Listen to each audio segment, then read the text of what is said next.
The engines droned like a mechanical heartbeat against the night sky of December 1943. Inside the bomber's cramped fuselage, maps fluttered under the navigator's steady hand, his pencil tracing coordinates with the precision of someone who knew that one miscalculation could mean disaster. Outside, the world was a chaos of snow and cloud, the plane an island of order held together by discipline, training, and trust. Then, without warning, the radio crackled into static, and the bomber disappeared into silence.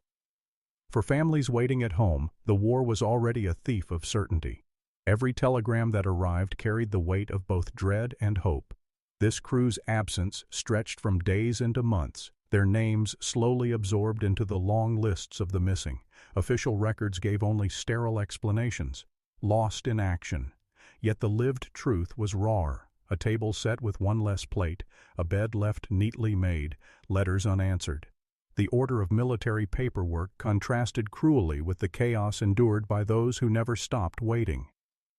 70 years later, the world had changed, but the mountain kept its secrets. A search team, following rumors of wreckage high in the range, climbed into a Cirque so remote it had evaded maps and memory alike. The wind there carried no voices, only the hollow sound of boots crunching snow. Then, a glint caught an eye, sunlight flashing off a jagged sheet of aluminum half buried in ice. In that instant, the silence of 1943 seemed to speak again. What had become of the bomber, its navigator, and the men who trusted the skies to guide them home?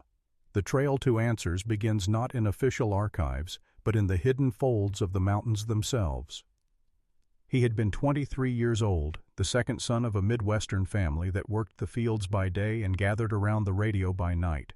Photographs from before the war show a young G-man with a half-smile, hair slicked back neatly, one hand in his pocket as though already rehearsing adulthood. He dreamed of becoming a teacher, perhaps even of traveling abroad when the world was at peace. Yet those dreams, like so many of his generation, were postponed when duty called.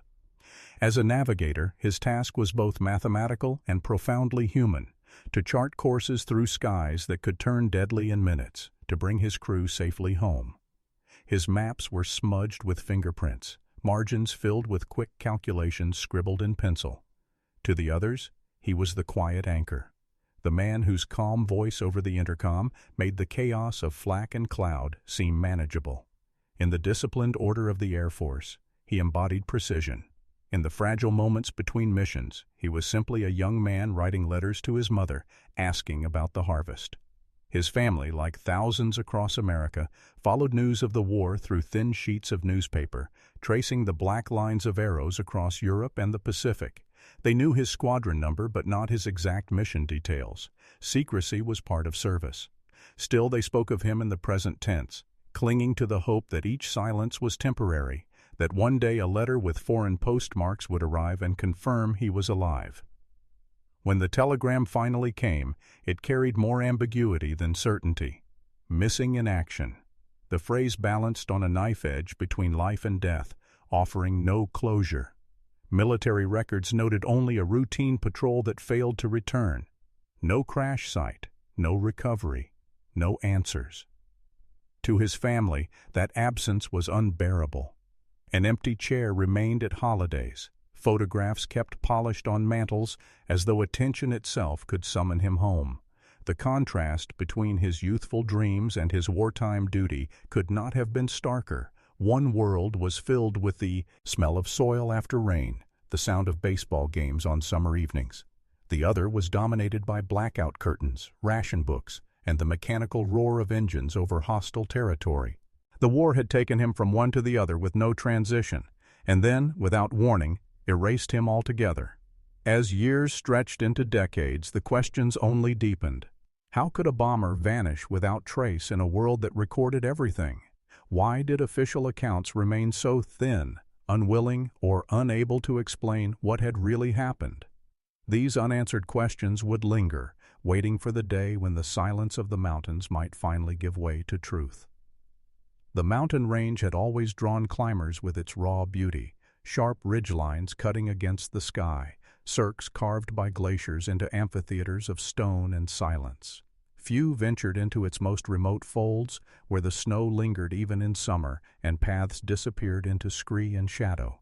It was here, in a cirque so hidden it escaped most maps, that a team of mountaineers paused to rest.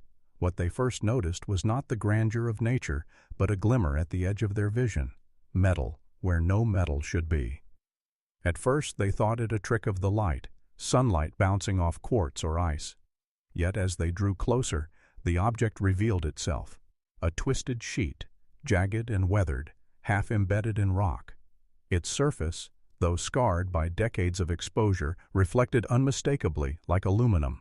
In a place defined by silence and stone, its presence was foreign, an intrusion from another world.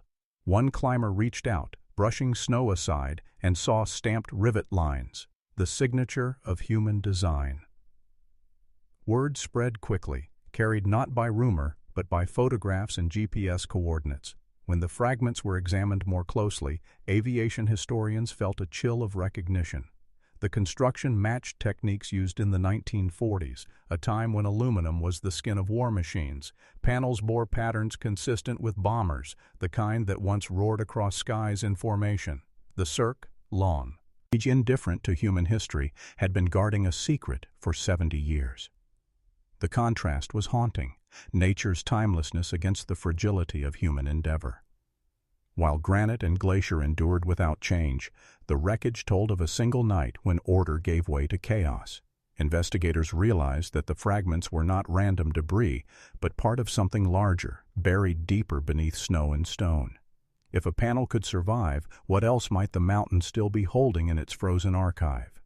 For families who had lived with silence, this discovery was electric. A sheet of metal, no larger than a door, was suddenly more than scrap. It was a bridge to memory, to a navigator whose fate had been swallowed by the war. The find transformed a forgotten Cirque into a site of possibility. Could this be the beginning of answers? Or would the mountain reveal just enough to stir hope, only to keep its darker truths hidden for another generation? The climb toward certainty had begun, but each step raised a sharper question. Was this fragment a solitary clue, or the first whisper of an entire story waiting beneath the snow?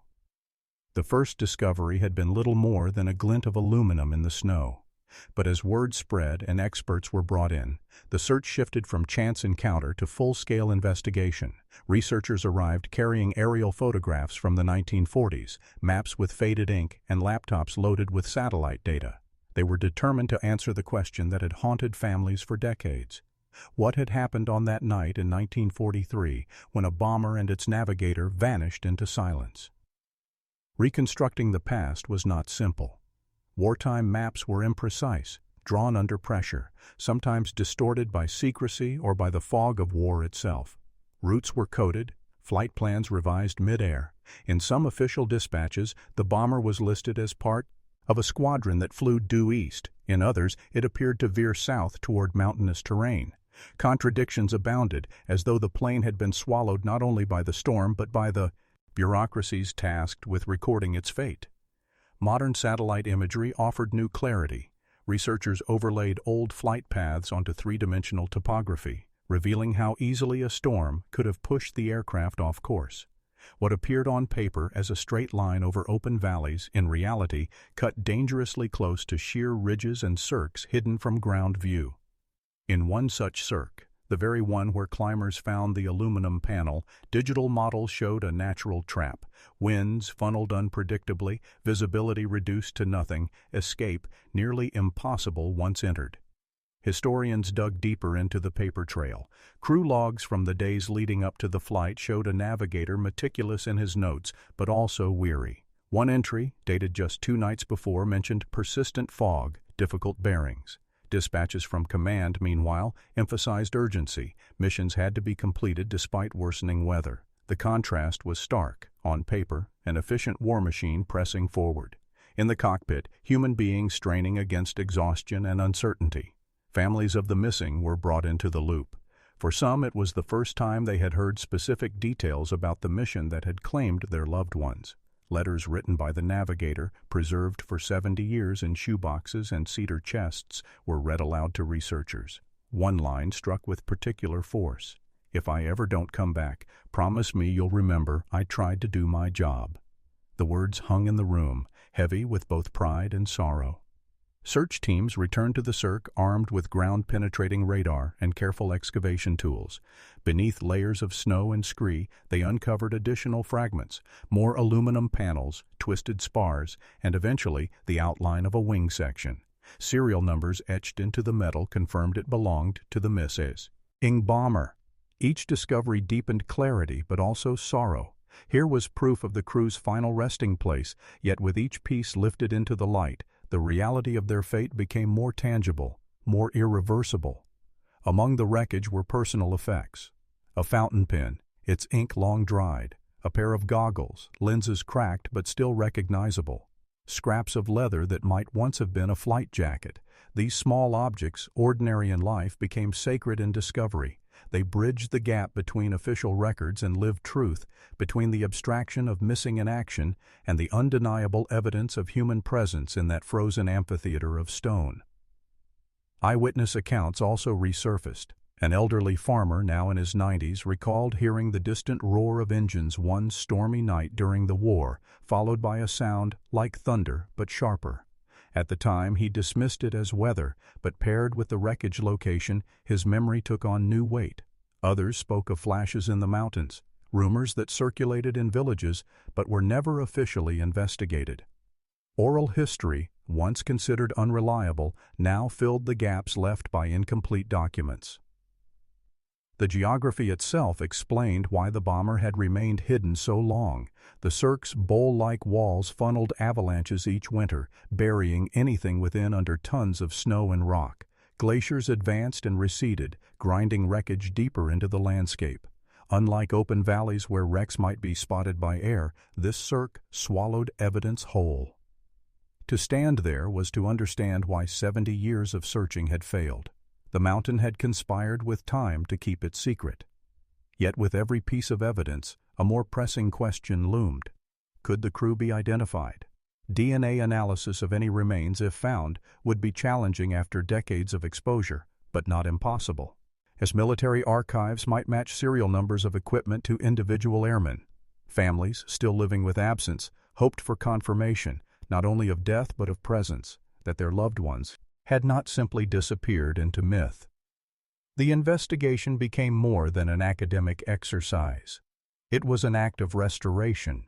To trace the bomber's path was to honor the men who once believed they would return home. To uncover fragments of their lives was to return dignity stolen by war and time. And yet, for all the discoveries, one question still pulsed at the heart of the investigation. In this hidden Cirque, where order met chaos, could the mountain finally surrender the identities of the men who had been lost to its silence?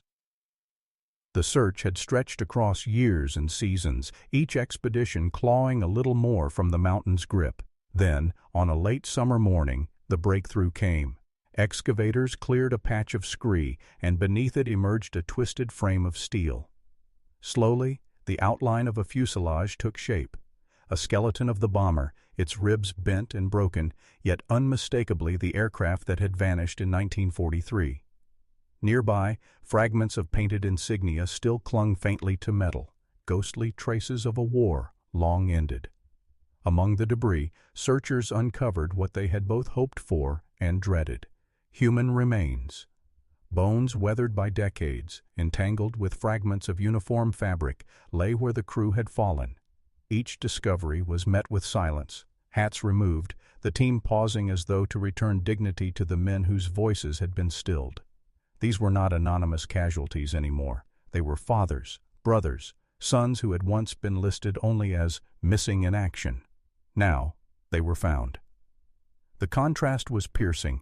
In archives and photographs, the Navigator had been frozen in time, a youthful portrait, eyes bright, posture confident, uniform neat. Here, against that image, lay rusting metal, shattered instruments, and the quiet testimony of death in the mountains. The juxtaposition forced a reckoning. The cost of war was not merely strategic or statistical, but deeply human. Investigators pressed the military for answers. Why had no serious search been mounted in the immediate aftermath? Records showed conflicting narratives. Some claimed weather had prevented reconnaissance. Others suggested the mission had been deemed non-critical in the larger war effort. A memo, once classified, revealed officials had considered the crew unrecoverable, closing the file within months of the crash. For families who had waited 7 decades, this was a wound reopened. Official record had abandoned their loved ones even while memory had not. The lived truth stood in stark contrast to bureaucracy. Here, in the Cirque, lay evidence that the bomber had not simply vanished into untraceable mystery. It had been there all along, buried but not unreachable. The reluctance to admit error now seemed less like the fog of war and more like institutional oversight, perhaps even neglect. Historians pointed to a pattern. When resources were scarce, some losses were quietly accepted, written off as collateral to the greater fight. But to the families, such reasoning was hollow. As remains were catalogued and transported with solemn care, the question grew louder. Had this truly been an unavoidable accident, or had institutional failings sealed the fate of the crew?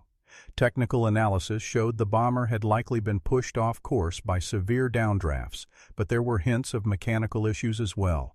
Records of maintenance delays, parts shortages, hurried repairs under wartime pressure. What had been framed as fate might, in truth, have been preventable. For investigators, the confrontation with the past was not only about honoring the dead, but about demanding honesty from history itself. Each rivet, each bone, each faded scrap of cloth spoke more eloquently than official dispatches ever had. The discovery turned silence into testum. Oni, absence into presence. And yet, even as answers emerged, a deeper uncertainty lingered. Was the Navigator's final journey the tragic end of chance, or the inevitable outcome of decisions made far from the cockpit? That question would carry the story forward into the realm of justice, responsibility, and the long-delayed acknowledgement that even in war, institutions owed truth to those who bore its costs.